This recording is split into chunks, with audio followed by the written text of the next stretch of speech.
everybody, welcome back to my channel. In today's video, I'm going to be going through one of the most underrated drawing techniques for beginners. And I'm going to be demonstrating this technique using this drawing that I created of Jimin from BTS. So the materials that I'm going to use for this technique are just two pencils. I'll be using a black and white pastel pencil, but you can use charcoal, colored pencil, or any medium for this technique. It doesn't really matter. I'll also be using a Tombow mono eraser, but you can use any stick eraser. And for blending, I'll be using a cotton bud and a blending stump. And I'll also be using some tissue as well in certain areas. But you can just use whatever blending tools you have. And don't worry if you don't have a stick eraser, you can use any eraser you have as well. So this technique is using toned paper for your drawings. Toned paper is a great way for beginners to practice learning how to create contrast in their drawing and how to build up different values. Because with toned paper, you are starting with a mid-tone value. You're already having that middle value down. So all you have to do is build up your shadows and your highlights.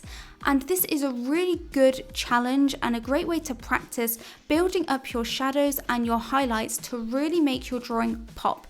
And it's even more important when you're doing realistic drawing, because with realism, it is so vital that you get in your values accurate to the reference, otherwise it won't stand out or look realistic. So for this technique, I just use two pencils, and that's all you should use to get a feel for this technique and to really try and build up your confidence with picking your values and creating more contrast in your artwork. I feel like a lot of beginners get too bogged down with adding lots of detail to their art, and that's how they feel they're going to get really realistic results. Whereas in actuality, if you don't have your values accurate and you really don't have many shadows or highlights in there, then your drawing is going to look flat, it's not going to look 3D, and it's going to lack that realism. So this is a great technique because it helps you to practice those key skills that you will need for all of your drawings, no matter what style you are using. So like I said, I only use two pencils for this, a black pencil to get in the darkest shadows and a white pencil for the highlights. And all you have to worry about is blocking in the shadows and highlights that you can see in your reference. And you've already got that mid-tone value there. So you've got to try and identify which areas are darker than that tone of the paper and which areas are lighter. And you are really just sculpting a really 3D looking drawing if you do it this way.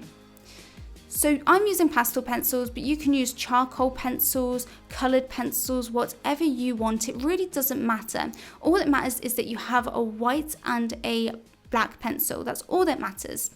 And I'm going to run through how I use these supplies with this technique to give you an overview of how you can start and approach this technique yourself. So I've just finished the hair, and I will talk you through now how I go in and work on the face. The way I like to do it is I start off with the shadows. So I will look at my reference and go through each area and try and identify which parts of the face are darker than that tone of the paper.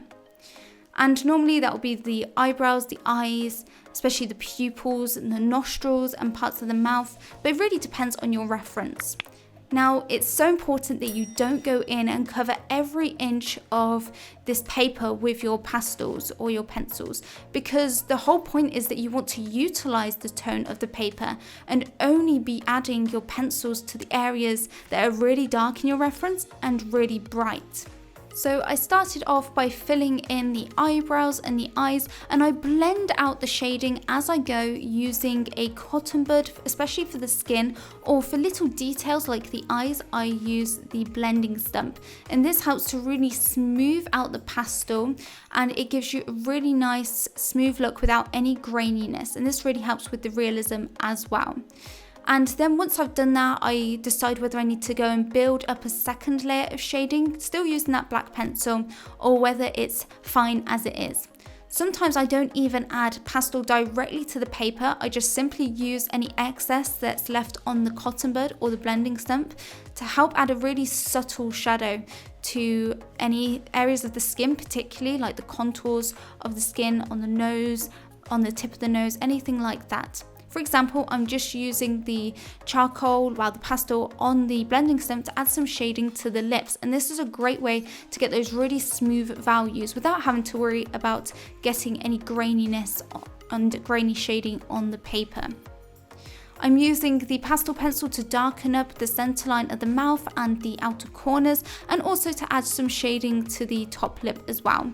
But I'm really being intentional about where I use this black pastel, and it's unlike working on white paper where you're simply trying to darken everything up. You've already got the lightest value, so with white paper all you're doing is darkening things up.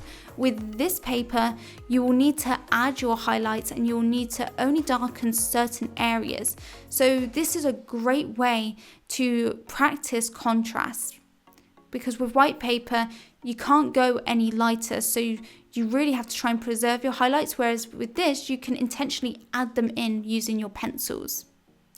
I like to get in the darkest colour first, because if I go in with all my highlights and then try and add dark shading, you could potentially go and smudge over your highlights and get them all grey and dirty. So I like to leave the highlights as the last step with my drawing process so that they stay really nice and bright. For example, when I did the hair, I did the highlights at the last sort of step. And I work from the top to the bottom of my drawing to really help prevent smudging as well. I'm also adding some shading to his chin and also to the neck as well. And once you've done that, we'll be ready to go in and add the highlights. But before we move on to the next step, if you want to see how I created this drawing and this technique in real time, then the full real-time tutorial for this drawing, as well as over 300 other real-time tutorials, are available over on my Patreon for just a small amount per month. You'll get access to tutorials for not only charcoal, but also colored pencil, watercolor, and much more. And you'll get all the resources you need to follow along with these tutorials. But if a monthly membership isn't right for you, or you just want to focus on improving your black and white drawing skills, then over on my website I've got lots of individual courses to help you master drawing realistically. I've got a whole course for drawing portraits in charcoal, and also one for drawing animals in charcoal as well. Also, if you want to get all of those courses, then I have got a bundle that includes 3 charcoal courses that you can really use to master and build confidence with these techniques. If you're interested in any of my courses, you can use the code SAVE15 to get 15% off at checkouts, and I'll leave a link to my Patreon and my course website in the description below. But let's get straight back into the tutorial, and now we are building up the highlights, and this is definitely my favorite part of this whole technique, because this is when the drawing really starts to pop. Before we added in the highlights, all we had was the shadows and the midtones, but the highlight really is that final sort of cherry on top of the cake to really build up that 3D look in your drawing that we really want to make it look realistic. And for this drawing, a lot of the highlight was on the left side of his face as well as the side of his nose, and I really do look at each area specifically and identify any areas in my reference that are lighter than the tone of my paper. And really, you shouldn't have any of that black pastel on the areas that you want to go in and add the white pastel. But if you do, then it's okay. You can use your eraser, your Tombow Mono eraser or a kneaded eraser, to lift up any charcoal that's accidentally got on the areas that you want to brighten up with the white pastel. Because if you don't do that, then the white can mix with the black pastel and you can end up with getting really muddy grey highlights, which is not what you want. And then I make sure to use a clean cotton bud, a new one, not the one that we used to blend the black pastel. And I use this to blend out all of the white pastel in exactly the same way I did the first time. And as you can see, we've got really nice soft highlights, and the highlights has really helped to add a lot of depth to our drawing. So once you've done that, you can go in with the white pastel and build up even more highlights, because once you've blended it out, you may feel like you need to go brighter in certain areas like I have here. I wanted to go brighter just above the lips, the tip of the nose, and you can add in the tiny highlights within the eyes as well. And like I said, there's a lot of highlights on the left side of his face, so I really wanted to make sure that that area looked really bright. And once you've done that, you can go in and tweak any areas that you think you need to. I really like to take this time to compare my drawing to the reference and study to see if there's any areas that I need to make darker or any highlights that I need to brighten up a bit more. And this is such a great technique to practice if you are a beginner to drawing, because you really do have to pay a lot of attention to your values when you're using toned paper. Now the last thing to do with this drawing is just to finish off by drawing in his clothing, and you can see that no matter which area I am drawing, I'm using the exact same process. I start off by using the black pastel, and I will be using the black pastel quite a lot throughout his clothes because they were very dark. He was wearing a very dark jacket and then a frilly sort of collar. Looked really, really nice. I loved the pattern of his jacket as well. It had lots of lighter sort of patterns to it. It was really cool. But I'm just adding the shading with my black pastel, blending it out with my blending stump to make sure it's nice and smooth. And then once again, once I've blended it with that blending stump, we can go in and identify whether we need to add another layer of black pastel to make it even darker. And don't be afraid to build it up in layers, because after your first layer, after you've blended it out, it may not be dark enough yet. So keep going in and building up your shading with your black pastel until it is dark enough. It is so important that we get the shadows as dark as they need to be. And the same thing with the highlights. It's so important that we get the brightest highlights as bright as they need to be as well. So I'm just finishing off by adding some shadows to the collar. And now, because I want to add a bit more shine to the jacket, I'm going in with that eraser and I'm lightly lifting up some of that black pastel in areas where I want to add more shine to the clothing, and also where that pattern is going to be, to prep it for the white pastel. And finally, I'm going in with that white pastel just to add the highlights to the clothing, the little patterns on the jacket.